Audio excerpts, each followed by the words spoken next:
Good morning. So quickly, I had a question about time sports racing.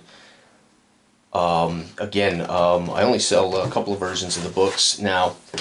These versions are my favorites, and I normally am not going to spend a lot of time answering questions about the stuff I'm not supporting. These can be found in PDF for free, but I said I would attempt to answer questions when people have them. So basically, racing time in book 3 and book 5 are identical. It's my favorite version of my traditional racing time game, which is Racing Time 3 with some tweaks. Racing Time 3 is available in the Time Sports book that's still available to buy on Lulu, and it is a little more, how can I say this? It's a little more, there's a little more administrative stuff going on in that version. These, I simplified them a little bit, and that's why I appreciate these more, because I prefer to play something a little simpler, but I don't sacrifice all the details. So this version can be found in Time Sports 3 or Time Sports 5. This is probably the one I will talk about here. So it's Racing Time, Time Sports 3. This is a great book, by the way. Got it in the mail. It's beautiful. Feels great. Man, love the cover. But again, this is no longer available. You have to, you can get the free PDF. Okay, so Racing Time. Very simple. I've never shared this on the channel in all my years since I invented Racing Time. The very first Racing Time was poorly written and kind of a cumbersome mess. When I revisited Racing Time and played it and was enjoying it, I realized that nobody ever talked about it or anything. I realized, well, maybe I should rewrite it and look at the rules and see why people don't play Racing Time. And that led me to go, oh, damn, it's because it's poorly written and cumbersome. So I redid it as Racing Time 2. Okay. The idea of Racing Time is open-wheeled era of racing. This would have been the 50s, the 60s, the 70s, what led to Formula One, Grand Prix racing. That is my favorite racing on the planet. I once told a client, if I could be born again and could choose what I would have wanted to be if in this world, it would have been a Formula One race driver. Most people don't know that about me. It would not have been a football player, a football coach, boxer. I would love to have been a Formula One race car driver. So anyway, long story short, so it can be any era. It can be any style of racing you want to make it. It could be NASCAR if you want to handle 42 teams. It could be rally if you want to do it as a hill climb. Just the phases. Just change the phase names to what makes sense for that race. Okay. So you have 5 phases in the game. All 5 phases, every team on the grid must go through all the phases. They score points. The team with the highest points, that's the team that's having the most success. That's the car, that's the car that has the most laps or the greatest time advantage on everybody else in the field. Okay, so just see points. As you accrue points, you're accruing advantage on everyone else. So not scoring points in a phase is going to hurt you, obviously, and of course a wreck or pit stop, etc., could hurt you. Okay. So I'm not going to do a full field here. I'm just going to go ahead and do a couple of teams. But we have 5 phases, and everybody in the phase we go through. And again, there is here the procedure order, right? So right here, when we get to phase sequence procedure, it literally walks you through for every car what you do all the way through the phases, and then you repeat until all 5 phases are complete. And the race is done. Okay, and all that means is every driver and car has to make a roll based on their grade and follow either add the points or do the event or do the pit stop or did not finish, meaning they wrecked the car broke down or whatever. And if you have an event, you go to the event charts. If you have a pit, you go to the pit stop. The pit will either add points or take off points, or your car won't be correctable, won't be able to fix whatever went wrong with the car, and it's a DNF, right? If it's an event, it could be an advantage, could be a fiery wreck, could be a collision, right? And so the book literally walks you through step by step how the game works.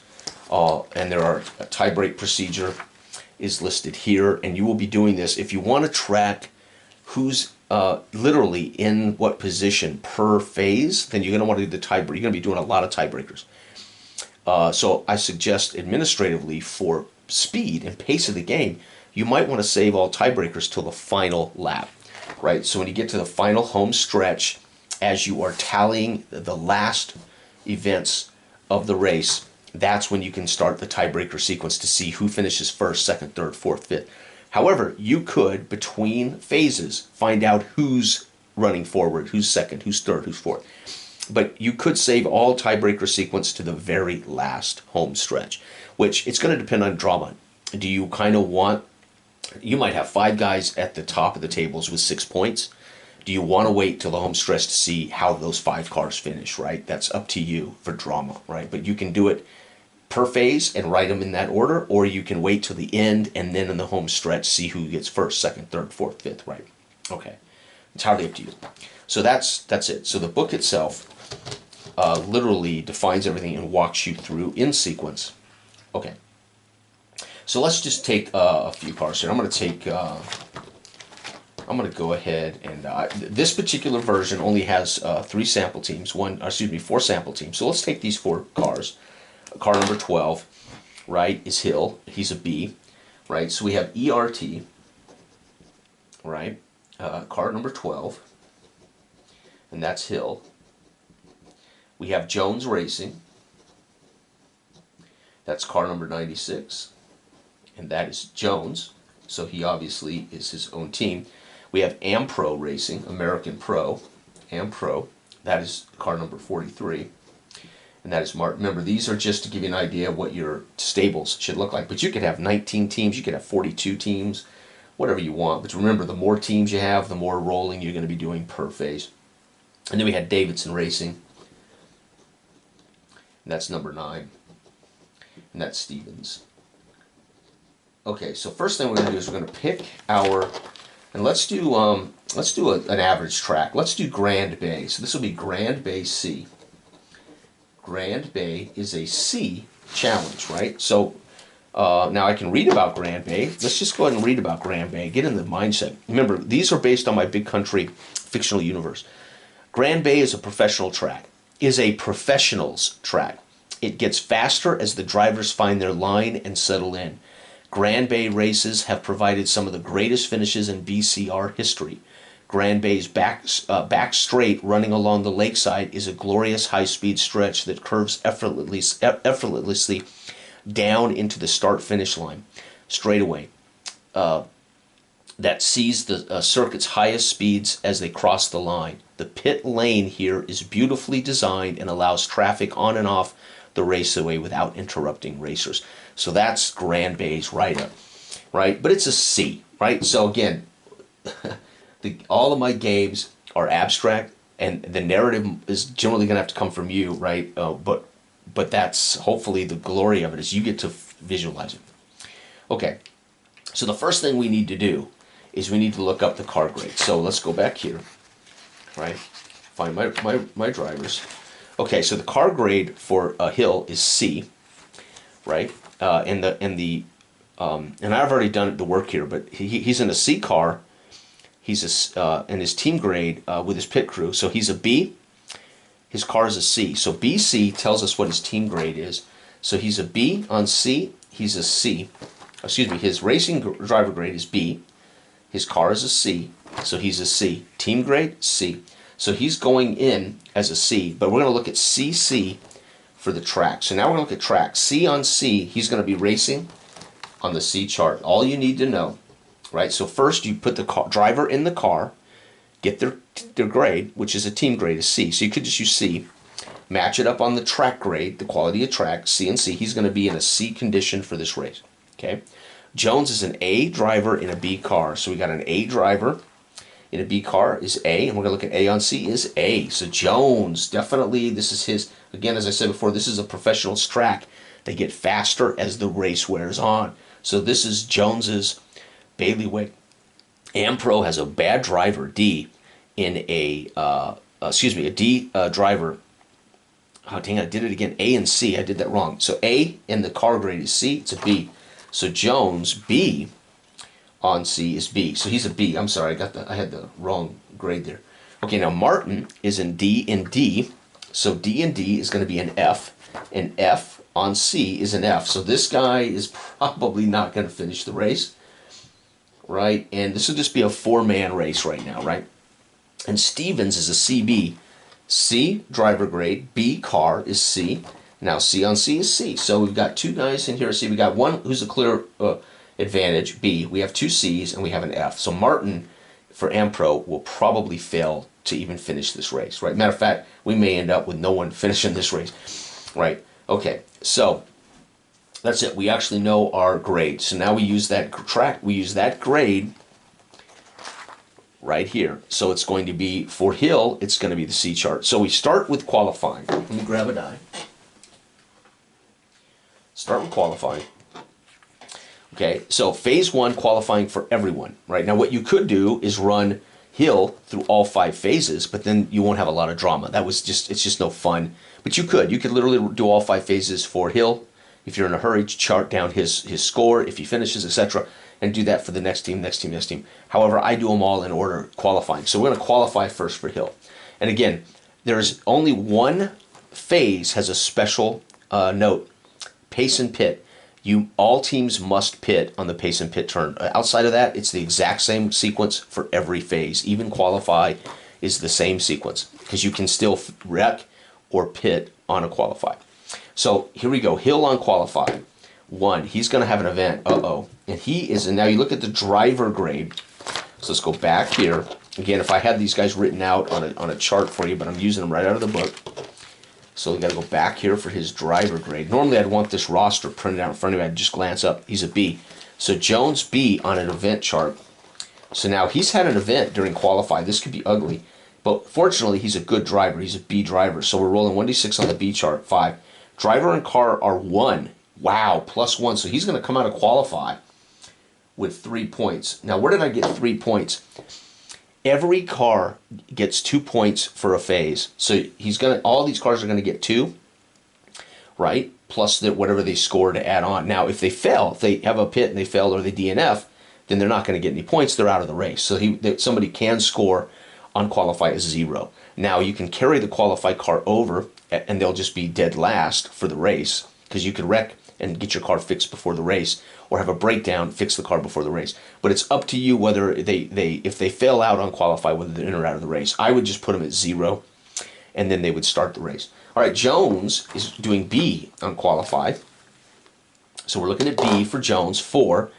He's going to get +1. So look at this. So qualify line, we already got 2 guys knotted up for the qualify, right? And we got F. This is going to be interesting, right? We want a 4, 5, or 6 for this guy to stay in the race. 5. He's going to have 0, though, so +2. Remember, you get 2 automatically just for doing the laps, right? For accruing time. So Martin has +2 for qualifying. And here we go. And Stevens is a C. 1 on C is an event. Now Stevens' driver grade. Let's go back to Stevens' driver. He's having an event. Let's hope his driver grade's good. Yeah, he's a C. And we're going to look at the event chart for C. And 1, collides with the closest car, suffers a fiery wreck. So that would be the wall. Oh my God, he may kill himself. Literally, he may die in qualify. Stevens, that would be so sad. Fiery wreck. His driver grade is a C. Oh, he can be killed here, folks. Remember, this is the 1960s open wheel. It was like sitting on a gas can with a jet engine. And 2, out for his career. So his wreck, career-ending injury. Wow, so he wrecked so bad in a fiery wreck that his career is basically over. So we have seen the Davidson team at Grand Bay and that high-speed straightaway going into that turn on his second qualifying lap, loses control, slams into the wall. Fortunately, is not killed, but his career as a driver is out. So now what would happen on next week before the next race, you would create a new car, new driver for Davidson team. Okay? So that's all you do. You just create a new driver, new car. Actually, the car doesn't change until the end of the year, but you get to create a new driver that they would hire to plop right in there, right? And the car is there's already a chassis and things that they would have built. So wow, we've already had a guy on qualify almost lose his life, right? This was dangerous back in the day. Okay, so that's turn 1. Hill and Jones are at +3. Martin is at +2. He's an F. There's a good chance he is not going to be finished. He's not going to finish this. Now, I could do the tie break to find out who's in pole position just for my records, and that's what I'm going to do. So the tie break procedure is right here. Where is it at? My tie break. I remember. The one thing I failed to do on my books is number the pages. That would have been nice. Highest driver grade is the first tie break.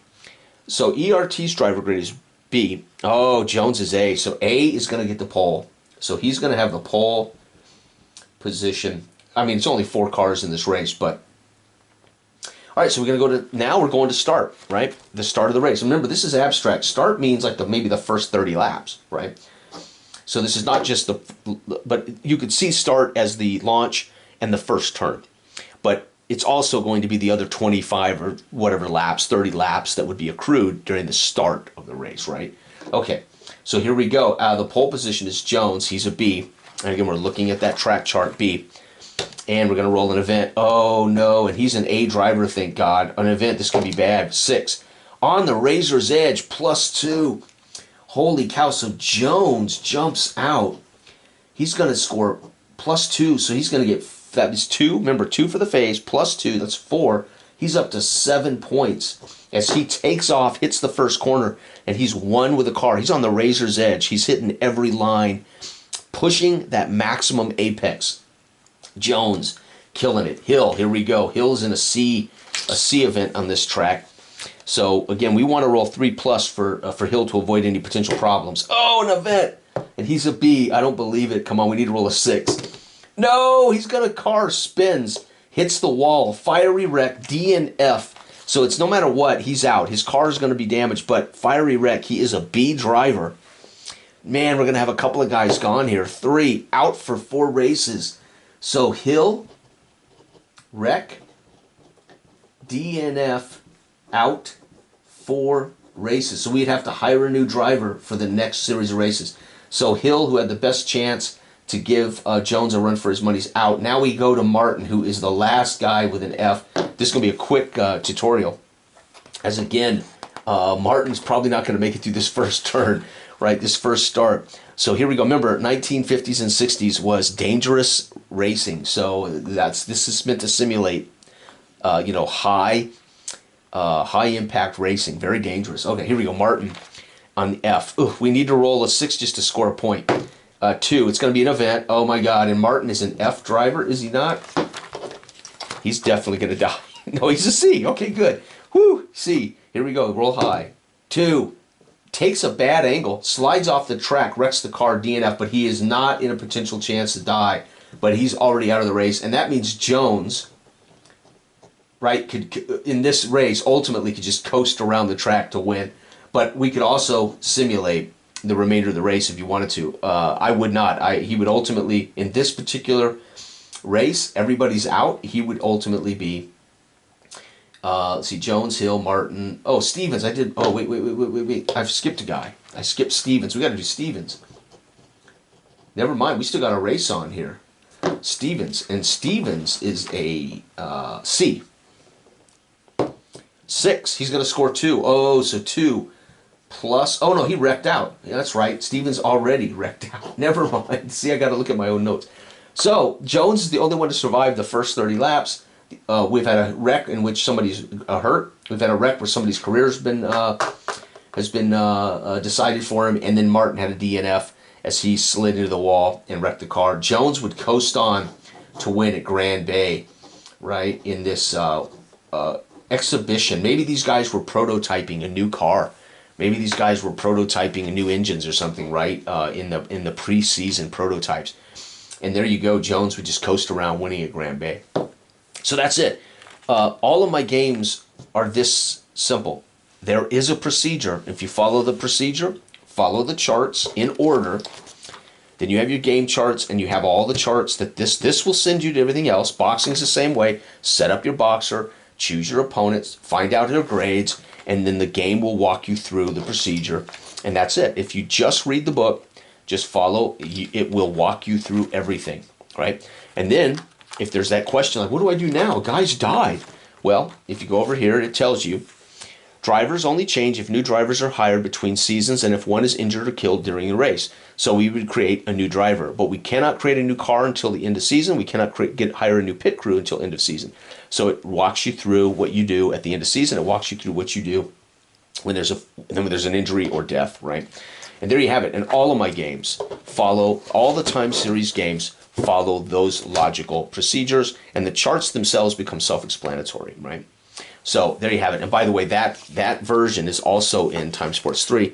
Not that it matters since the books aren't for sale anymore, but the PDFs are out there. So you can get these PDFs free.